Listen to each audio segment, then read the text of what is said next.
Did Vanessa already get the second set of lake house keys yet? My son asked over Thanksgiving dinner, and for a moment, the entire room seemed to stop breathing. The soft clink of silverware faded. The crackling fire in the dining room fireplace suddenly sounded too loud. Even the wind outside our Connecticut home seemed to pause against the windows. I looked up slowly from my plate, certain I had misunderstood him. "What second set?" I asked quietly. Daniel froze with his wine glass halfway to his mouth. Across the table, Vanessa's smile appeared instantly, polished and smooth like it had been prepared in advance. "Oh," she said lightly, brushing a strand of blonde hair behind her ear.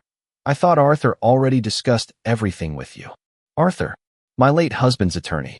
My stomach tightened so suddenly I could barely swallow. Because there was only one person besides my husband who even knew that second set of keys existed. And my husband had been dead for almost 2 years. I'm Evelyn Carter. I'm 68 years old, and until that night, I still believed grief was the hardest thing a woman could survive. I was wrong.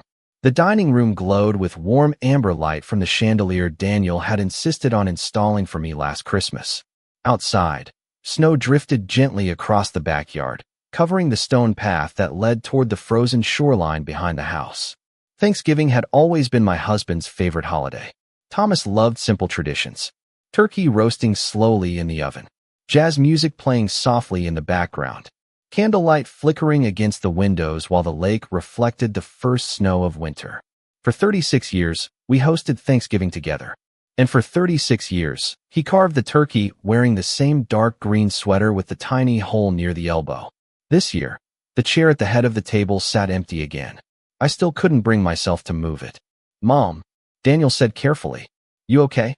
I realized both of them were staring at me now. Vanessa's expression remained pleasant, but there was something underneath it. Something sharp, measuring, watching. "I'm fine," I answered softly. I folded my napkin onto my lap with steady hands, even though my chest had started pounding hard enough to hurt. "I'm just confused about why anyone would need keys to the lake house." Daniel exchanged a quick glance with his wife. Too quick for most people to notice. But mothers notice everything. Especially mothers who have spent 2 years learning how silence can hide the truth better than words ever could. Vanessa reached for her wine and laughed gently. "Daniel thought maybe it would be easier if we started helping maintain the property for you. That's all." Easier. The words settled heavily into the room. People always used gentle words when they were preparing to take something from you. I looked toward the window beside the dining table. Beyond the dark trees, somewhere 20 miles north near Lake Waramaug, sat the little cedar lake house Thomas built with his own hands during the first years of our marriage. Every floorboard in that house carried part of our life together. Every window held a memory. And suddenly, for the first time since my husband died, I had the cold and unmistakable feeling that someone else had already begun walking through those rooms without me knowing. After dinner, Daniel offered to help me clean the table, but I told him I could manage on my own. He hesitated for a moment like he wanted to say something else. Then Vanessa touched his arm lightly and guided him toward the living room. I stood alone in the kitchen listening to the low murmur of their voices while warm water filled the sink. The Thanksgiving dishes sat untouched beside me. The turkey platter Thomas bought during our trip to Vermont 20 years ago. The crystal wine glasses we only used during holidays. The pie dish with the tiny chip near the handle because Daniel dropped it when he was 16 and too embarrassed to admit it. Every object in that kitchen carried a memory. That was the difficult thing about growing older. Your house stopped being a building and became an archive of everyone you had ever loved. Outside the kitchen window, snow continued falling in soft silence over the backyard. Connecticut winters always felt heavier after Thomas died. Before, winter meant wool blankets, hot coffee, and his voice drifting through the house while he fixed something in the garage. Now the silence seemed permanent. I dried my hands slowly and glanced toward the hallway where Daniel and Vanessa were quietly talking near the fireplace. Vanessa lowered her voice the moment she noticed me looking. Daniel immediately stared into his drink. Small things, tiny things, but grief had sharpened my instincts in ways I never expected. People thought widows stopped noticing life after loss. The truth was the opposite. You noticed everything because suddenly you had no one left to protect you except yourself. Around 9 o'clock, they gathered their coats to leave. Vanessa kissed my cheek lightly. Her perfume smelled expensive and cold, like department stores during Christmas season. You should really think about spending less time alone out here, she said gently while buttoning her cream-colored coat. This house is beautiful, but it is a lot for one person. I smiled politely. I have managed so far. Of course, she replied quickly, but there was something rehearsed in her voice. Daniel hugged me before stepping outside. He used to hug me tightly when he was younger, wrapping both arms around me like he never wanted to let go. Now his embraces felt distracted, brief, unfinished. Drive carefully, I told him. Roads are getting icy. We will, he answered, but his eyes shifted toward Vanessa before he looked back at me. I watched their SUV disappear down the snowy driveway, red taillights fading into darkness. The house became quiet again almost instantly. Too quiet. I locked the front door and turned off the dining room lights one by one. Shadows stretched across the hardwood floors as the fire slowly dimmed in the living room fireplace. Thomas always used to say a home sounded different at night, depending on whether it held peace or secrets. That sentence returned to me while I stood there alone in the silence. I could not stop thinking about the keys. The second set had never been discussed after Thomas passed away. In fact, I had almost forgotten they existed myself. Years ago, shortly after we finished building the lake house, Thomas installed a hidden lockbox behind a loose cedar panel near the upstairs linen closet. Inside were spare keys, property documents, emergency cash, and a handwritten letter he once jokingly called insurance against foolish people. I never asked what he meant by that. At the time, we still believed family loyalty lasted forever. I climbed the stairs slowly toward our bedroom. The old grandfather clock near the hallway ticked steadily in the darkness. Thomas's side of the closet remained almost untouched except for the winter coats I donated last spring. Sometimes I still opened the closet door just to smell traces of cedar soap and aftershave lingering in the fabric. That night, however, something else pulled at my thoughts. Around midnight, unable to sleep, I walked downstairs wrapped in my robe and turned on the small lamp beside the living room sofa. Snow pressed softly against the windows overlooking the lake beyond the trees. I sat there for nearly an hour replaying every word from dinner in my head. Did Vanessa already get the second set of lake house keys yet? Not can we have them. Not do they exist. Already get them. As if some arrangement had already been made. As if I was the only person left out of a conversation involving my own home. Then another memory surfaced quietly from somewhere deep in my mind. 3 weeks earlier, my neighbor Helen called while I was grocery shopping. She casually mentioned seeing lights on inside the lake house late one evening. At the time, I assumed she was mistaken. Nobody had used the property since October. I remembered laughing softly and telling her the electrical timers probably switched on automatically. But now, sitting alone in the dark with snow falling outside and my husband gone forever, I suddenly realized something that made my entire body go cold. The timers inside the lake house had stopped working nearly 6 months ago. The next morning, Connecticut looked frozen in silver. Thin sunlight stretched across the snow-covered yard outside my bedroom window, but the cold seemed deeper somehow, heavier than usual. I barely slept. Every time I closed my eyes, I heard Daniel's voice again asking about those keys as if their existence had already been settled somewhere without me. By 7:30, I was standing in the kitchen making coffee while the local morning news played softly from the television Thomas used to watch every day before work.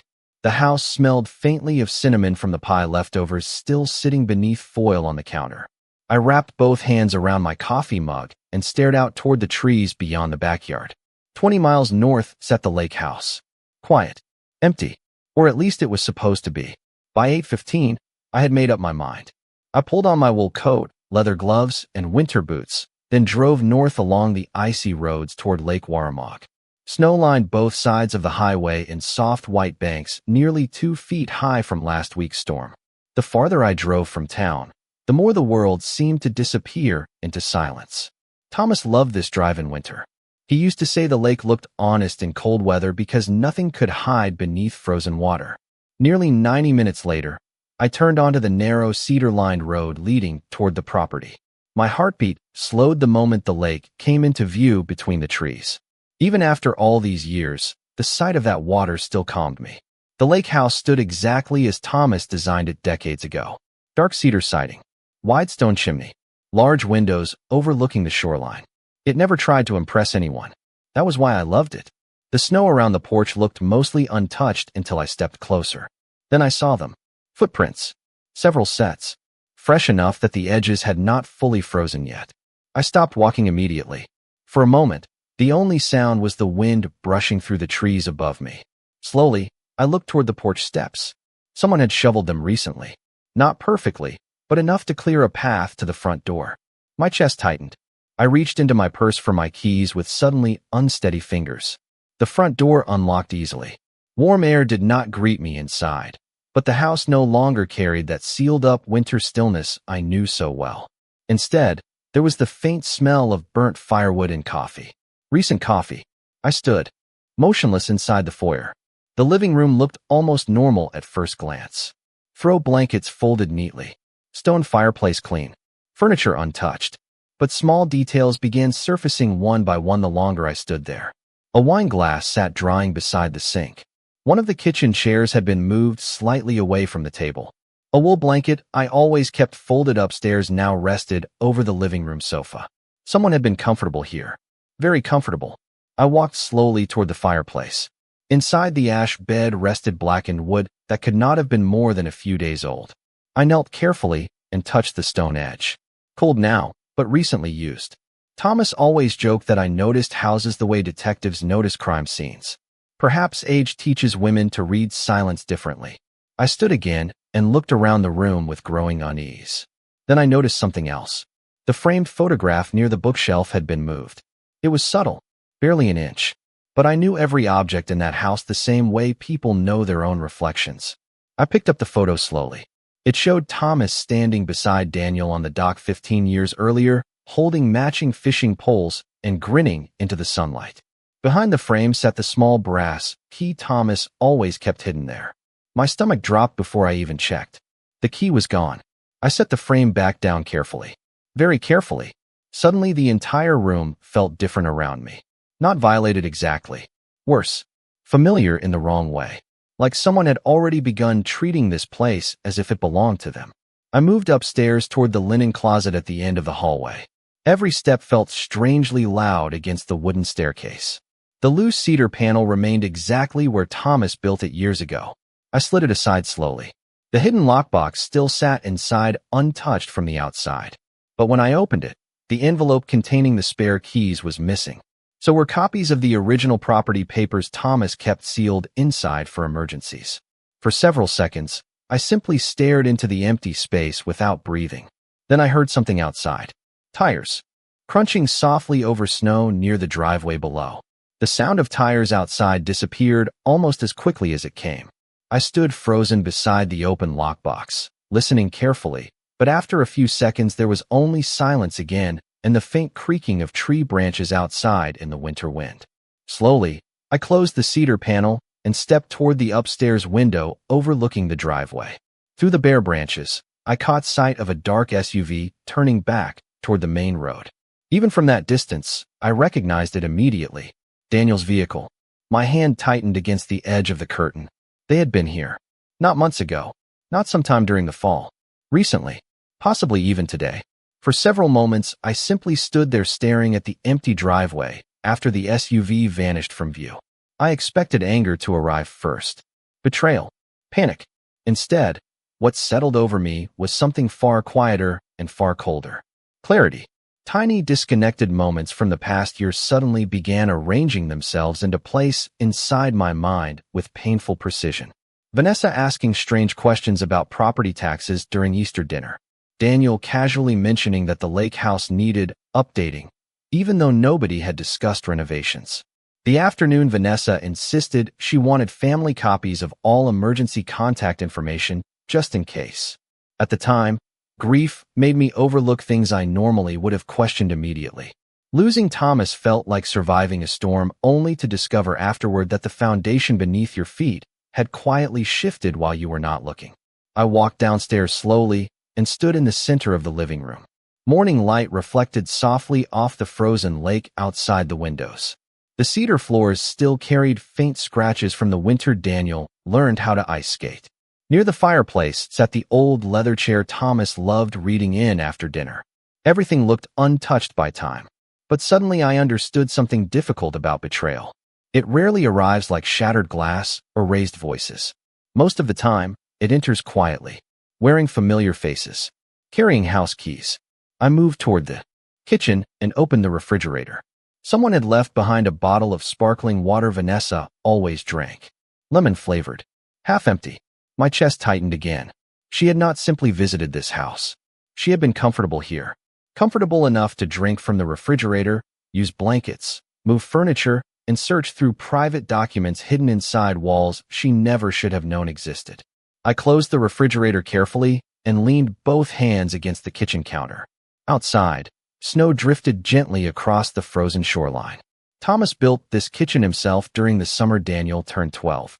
I still remembered the two of them arguing over cabinet measurements while sawdust covered the floors and old rock music played from a portable radio near the windows. Daniel used to follow his father everywhere back then. He worshipped him completely. Sometimes I wondered when exactly children stopped seeing their parents as people and started seeing them as obstacles standing between themselves and what they wanted. Around noon, I made coffee simply to steady my thoughts. The familiar sound of the machine brewing filled the silence softly. I carried the mug into the living room and sat beside the large picture window overlooking the lake. A pair of ducks moved slowly across the thin gray water near the far reeds where the ice had not fully formed yet. Thomas loved that view more than anything. This place is not about money, he told me once during our first winter here. It is about peace. And peace makes greedy people uncomfortable. At the time, I laughed because neither of us believed greed could ever enter our family. I closed my eyes briefly. Then another memory surfaced.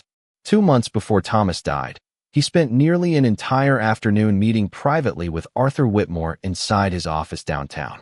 When I asked later if something was wrong, Thomas smiled and said, "Just making sure everything stays exactly where it belongs." I never pressed him further. After 40 years of marriage, you learn some conversations carry weight even when they sound ordinary. My phone vibrated suddenly against the coffee table beside me. Vanessa's name appeared on the screen. For several seconds, I simply watched it ring. Then I answered calmly. "Hello, dear," I said. Her voice arrived bright and cheerful almost instantly. Too cheerful. "Evelyn, I hope I did not wake you this morning. Daniel and I were thinking maybe we could all drive up to the lake house this weekend together. We thought it might help you feel less alone during the holidays." I stared out across the frozen lake while snow drifted softly against the windows. Somewhere inside the house, old wood creaked quietly in the cold. "That is thoughtful," I answered gently. "But I am already at the lake house." Silence. Just 1 second of silence. Small enough that another person might not notice it. But I noticed. Then Vanessa laughed softly. "Oh, what a surprise." "No. The surprise," I realized while listening carefully to the sudden tension hidden beneath her polished voice, was that I had arrived before they expected me to. Vanessa recovered quickly after that brief silence, but not quickly enough. "Well," she said with a soft laugh, "that explains why you did not answer your house phone earlier." I had not told her I missed any calls. Another small detail. Another tiny crack in the surface. "Reception can be difficult up here," I replied calmly. "I may stay overnight if the roads freeze again." "Oh." Her voice tightened almost invisibly around the word. "That sounds lovely." Lovely was not what she meant. I could hear Daniel speaking faintly somewhere behind her, asking a question I could not fully make out. Vanessa lowered her voice immediately. "We just worry about you being alone out there during winter." "I appreciate the concern," I answered. "I should let you go now. The signal is weak."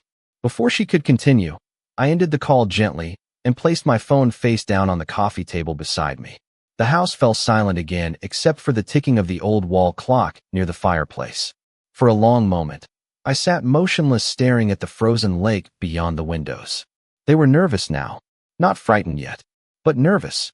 And nervous people make mistakes. By late afternoon, the gray winter sky darkened further, pressing low over the lake and trees. Snow drifted steadily across the shoreline in soft sheets. I decided to remain overnight. Part of me knew I should leave immediately and confront Arthur first thing in the morning. But another part needed time inside this house. Time to listen. Time to think. Time to understand how much had already happened behind my back. I prepared a simple dinner of soup and toast using groceries left in the pantry from October. The familiar routine steadied me slightly. Thomas always believed kitchens revealed the truth about families. You can tell who loves a home by how they move inside it, he used to say. I wondered what he would think if he could see strangers moving through this kitchen now with hidden intentions behind polite smiles. After dinner, I walked slowly through each room downstairs. The den still smelled faintly of cedar and old books. The guest room remained untouched except for the fresh indentation on one mattress that clearly had not been there during my last visit.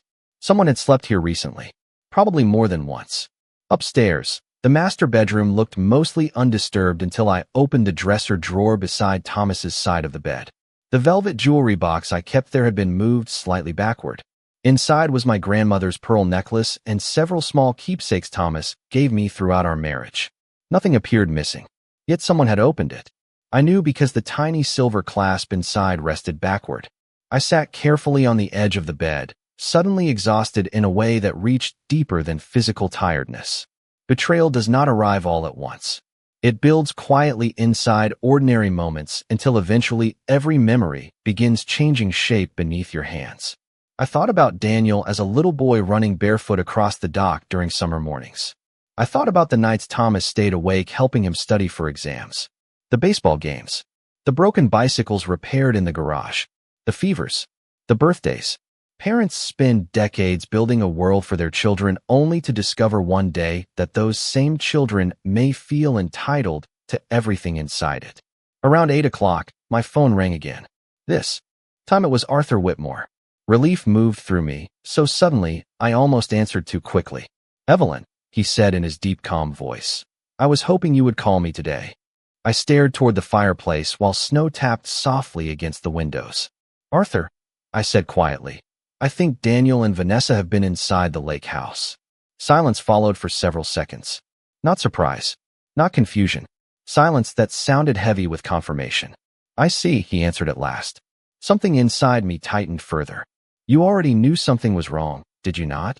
Another pause. Then Arthur exhaled slowly. "Thomas suspected certain possibilities before he passed away." My hand gripped the phone harder. "What possibilities?" The old lawyer's voice softened carefully. "Evelyn, there are conversations I believe we should have in person. Outside." The wind moved harder across the lake now, rattling lightly against the windows. I closed my eyes briefly. "Arthur," I whispered. "They took the spare keys and the property documents from the hidden lockbox." This time the silence lasted longer.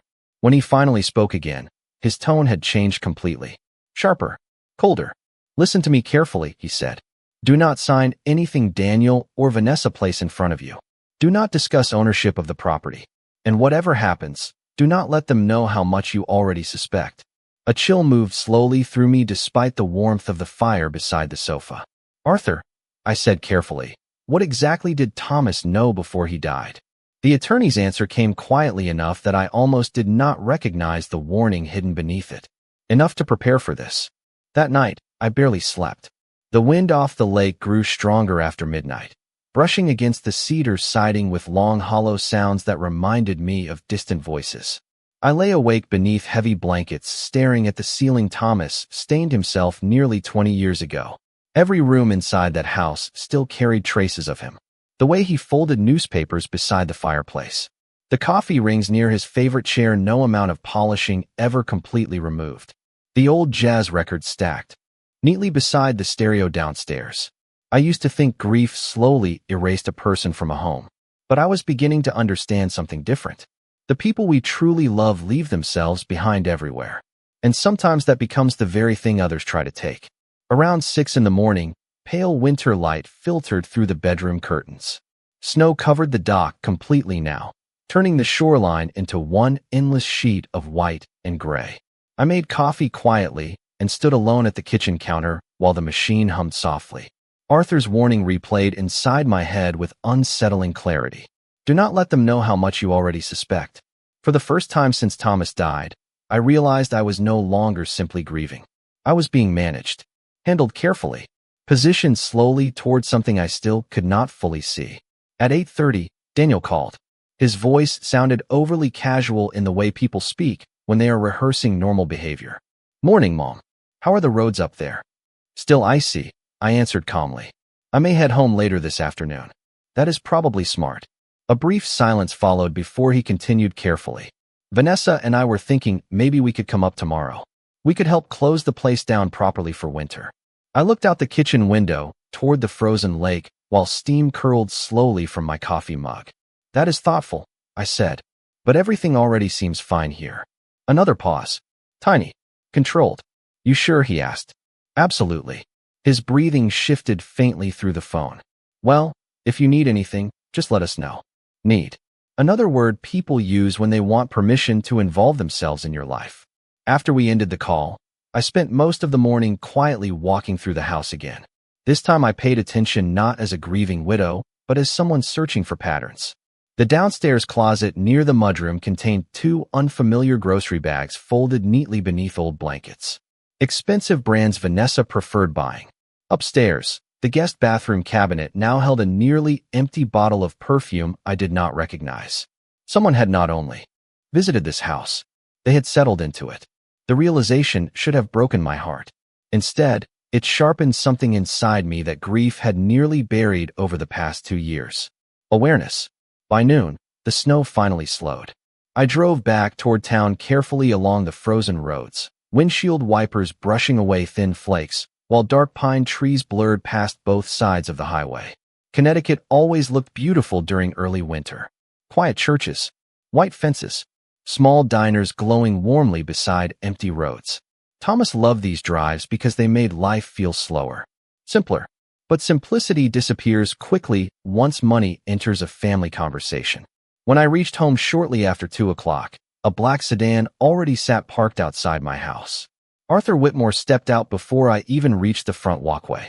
At 72, Arthur still carried himself with the calm posture of a man who spent decades inside courtrooms. Dark wool coat, leather gloves, silver hair perfectly combed despite the wind. He greeted me gently, but his eyes studied my face immediately. You look tired, he said softly. I think I finally understand why Thomas stopped sleeping well before he died, I replied. Arthur opened the front door for me without speaking. Inside, the house felt strangely cold despite the heat running steadily through the vents. I removed my coat slowly while Arthur stood near the fireplace holding a leather document case against his side. Tell me everything, he said quietly. So I did. The missing keys, the documents, the footprints, Vanessa's reaction on the phone, Daniel's strange questions. Arthur listened without interrupting once. Only when I finished did he finally sit down across from me in the living room. For several long moments, he stared silently into the fireplace while the flames reflected softly across his glasses.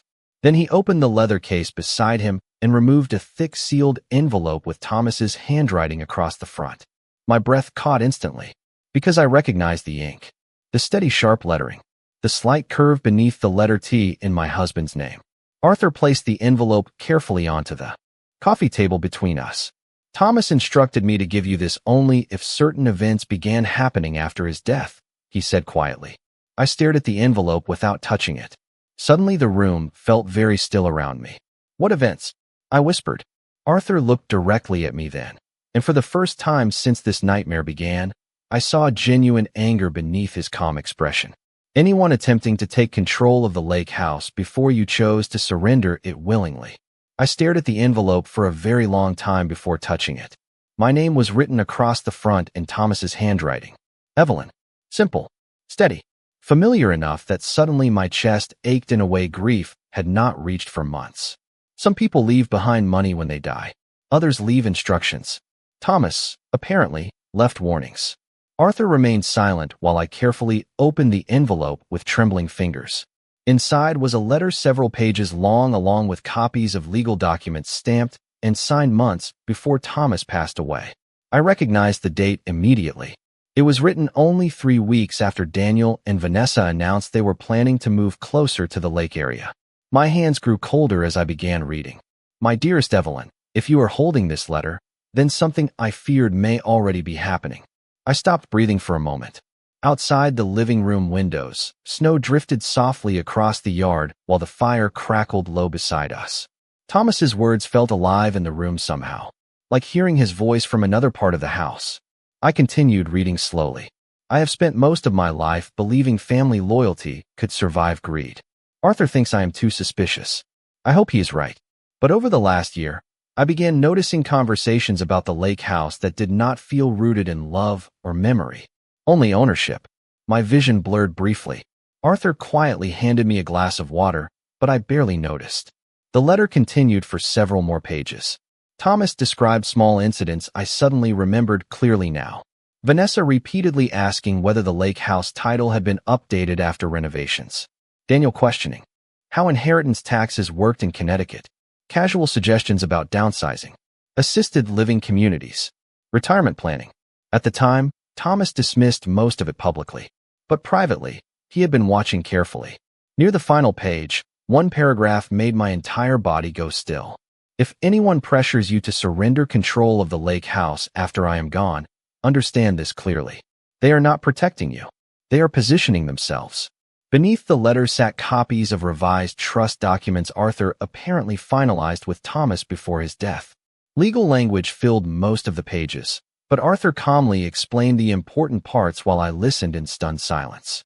The lake house technically no longer belonged directly to Daniel as inheritance property. Thomas had transferred ownership into a protected family trust with conditions attached. Strict conditions. No sale. No transfer of access. No forced relocation of the surviving spouse through coercion or manipulation. And if anyone attempted to pressure me into surrendering rights to the property, their inheritance share could legally be suspended entirely pending review by the trust administrator. Arthur closed the folder carefully once I finished reading. Thomas did not want to believe Daniel would ever become involved in something like this, he said quietly. But he trusted Vanessa even less. I lowered the letter into my lap slowly. Did Daniel know any of this? Arthur shook his head. Only partially. Thomas wanted to protect you without publicly humiliating your son. Humiliating. Strange word. Because humiliation was exactly what I had been feeling for months without understanding why. The quiet suggestions about my age. The conversations about managing property. The careful concern every time I mentioned driving alone. None of it was really about my well-being. It was about positioning me as fragile enough to surrender control voluntarily. I leaned back slowly against the sofa cushions and closed my eyes for a moment. What happens now? I asked softly. Arthur's expression remained calm, but there was steel beneath it now. Now we wait. I looked at him carefully. For what? For them to show us exactly how far they intended to go. The answer settled heavily between us. Outside, evening darkness had already begun swallowing the snowy yard beyond the windows. The room glowed softly beneath firelight, while Thomas's letter rested in my hands like something sacred and painful at the same time. Arthur stood slowly and buttoned his coat. Do not confront them yet, he said firmly. People reveal themselves most clearly when they believe they are close to getting what they want. After he left, I remained alone in the living room for nearly an hour without moving. Thomas's letter rested folded beside me while snow continued falling steadily outside. My marriage had lasted 41 years. Long enough that eventually you stop separating your instincts from your spouse's. Sitting there in the silence, I suddenly realized something unsettling. Thomas had not prepared those documents because he expected greed from strangers. He prepared them because he recognized it inside our own family long before I did. My phone buzzed around 7:30 that evening. Daniel's name appeared across the screen. I answered calmly. Mom, he said warmly. Vanessa had an idea. Why do not we all spend Saturday evening together at the lake house? Family dinner. Just us. I looked toward the dark windows where snow covered the yard in soft white silence. Then I glanced down at Thomas's letter resting beside my hand. That sounds lovely, I answered gently, because suddenly I understood something they did not. I was no longer walking blindly into their plans. They were walking directly into my husband's. Saturday arrived wrapped in heavy gray clouds and fresh snow. By late afternoon, the lake house glowed warmly against the dark shoreline, light spilling softly from the windows onto the frozen ground outside. I arrived before sunset carrying a small overnight bag and the same apple pie dish I had brought to family dinners for years. Everything about the evening looked normal from the outside. That was the unsettling part.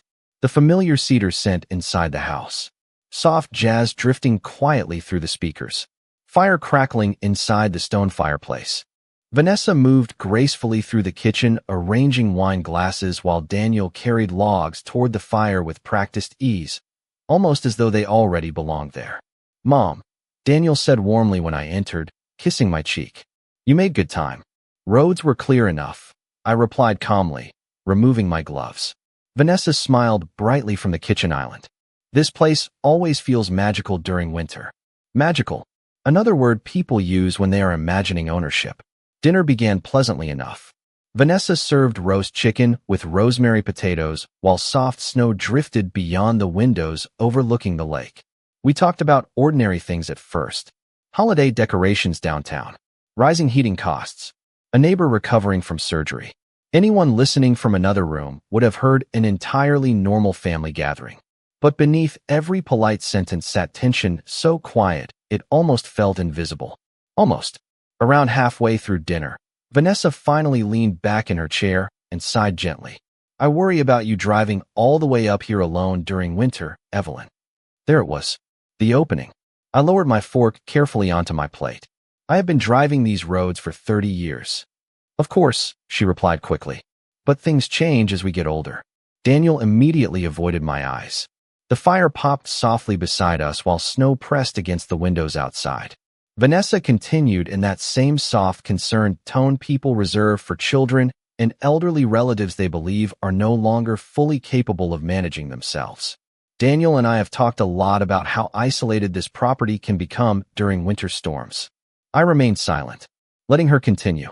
"We just think maybe it would make sense to simplify certain responsibilities moving forward." Simplify. Another carefully chosen word. "What responsibilities?" I asked gently. Vanessa exchanged a quick glance with Daniel before speaking again. "The property itself. The taxes. Maintenance. Insurance. We thought maybe it would help if Daniel officially took over management of the lake house now instead of waiting until later." There was at last. Not concern. Not. Family support. Positioning. Daniel cleared his throat awkwardly. "Mom, nobody is trying to pressure you. We just want to make things easier." Easier for whom? I wondered silently. Vanessa reached into her leather bag beside the chair and removed a thin folder. She placed it carefully onto the dining table beside the candlelight. "Arthur helped prepare some preliminary paperwork months ago," she said smoothly. "Nothing major. Mostly authorization forms in case emergencies happen." My heartbeat slowed strangely instead of increasing, because now I finally understood how long this had been unfolding behind my back. Months ago, while I was still grieving, while I was still learning how to sleep alone inside a quiet house, they had already been planning transfer authority. Vanessa slid the folder slightly closer toward me. "You do not have to decide tonight," she added softly. "But it would probably bring everyone peace of mind." Everyone. Not me. Everyone else.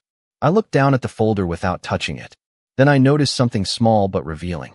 One document corner already carried a yellow signature tab prepared neatly beside my name. Vanessa had not brought paperwork for discussion. She brought it expecting completion. Outside, the wind moved harder across the frozen lake now, rattling softly against the windows. The fire reflected warmly across the polished dining table, while silence stretched carefully between us. Daniel finally spoke again, his voice quieter this time. "Mom, maybe it is time to think realistically about the future." Realistically. Strange how greed always disguises itself as practicality. I folded my hands calmly in my lap and looked slowly around the room. Thomas's photographs still rested on the shelves. His fishing hat still hung near the mudroom door. His favorite bourbon glasses still sat untouched inside the cabinet behind Vanessa's shoulder. Every inch of that house carried pieces of him. And suddenly I realized something painful. Daniel no longer saw memories when he looked around this room. He saw assets. Vanessa mistook my silence for uncertainty. I could tell by the way her shoulders relaxed slightly.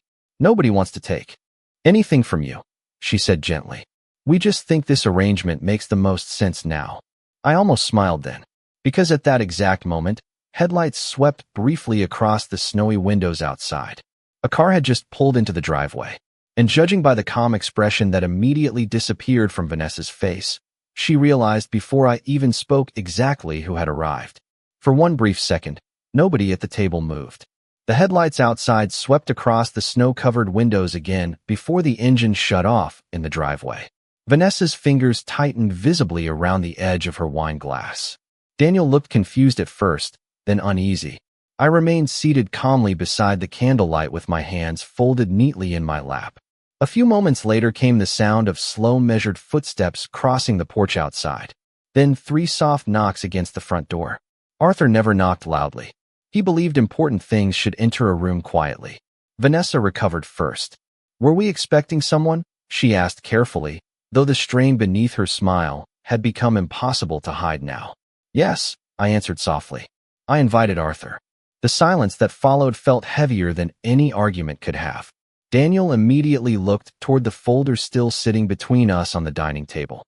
His face lost color slowly as understanding began settling into place. I rose carefully from my chair and crossed the living room toward the front door while snow swirled gently beyond the glass panels. When I opened it, Arthur stood beneath the porch light wearing his dark wool coat dusted lightly with snowflakes. In one hand, he carried his leather document case.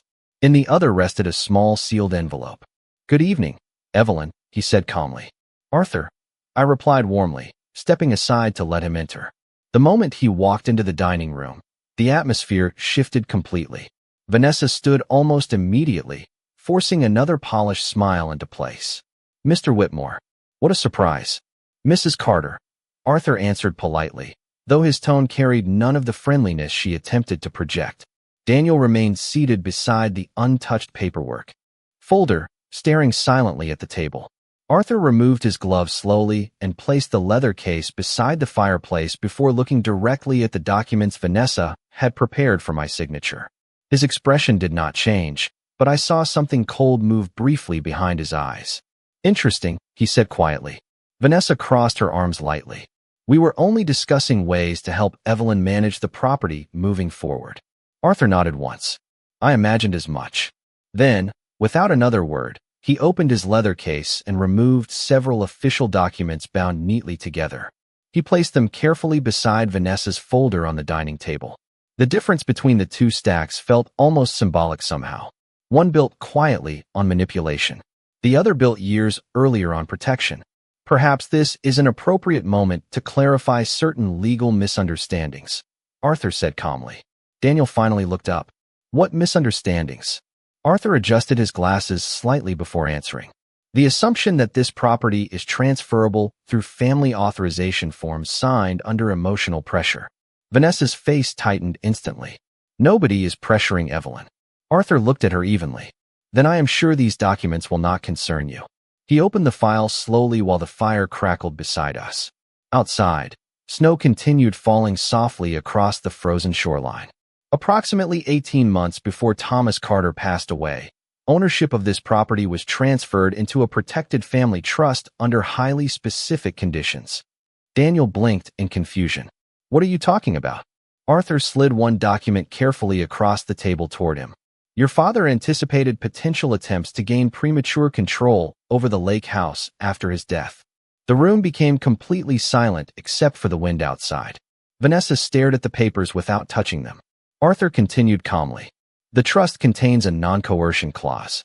Any beneficiary found attempting to pressure, manipulate, or improperly influence Evelyn Carter regarding transfer of ownership or residential authority immediately risks suspension of inheritance privileges pending formal legal review." Daniel's face went pale slowly while reading the first page. "Dad did this," he whispered. "Yes," Arthur answered simply. Vanessa finally spoke, her composure cracking at the edges now. "This is ridiculous. We were trying to help." Arthur turned toward her with the same calm expression he used throughout the evening. "Then perhaps you can explain why you removed spare property keys and legal documents from a concealed lockbox without authorization." Her entire body went still. Daniel looked toward her immediately. "What?" Vanessa opened her mouth, but no words came out at first. In that silence, I watched the truth finally arrive inside my son's face piece by piece. Not all at once. Slowly. Painfully. Like ice breaking beneath weight. Arthur closed the file carefully. "Thomas loved his family deeply," he said quietly. "But he was not blind."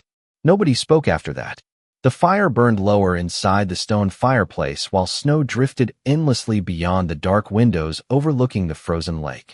Eventually, Daniel pushed his chair back and stood slowly without looking at either of us.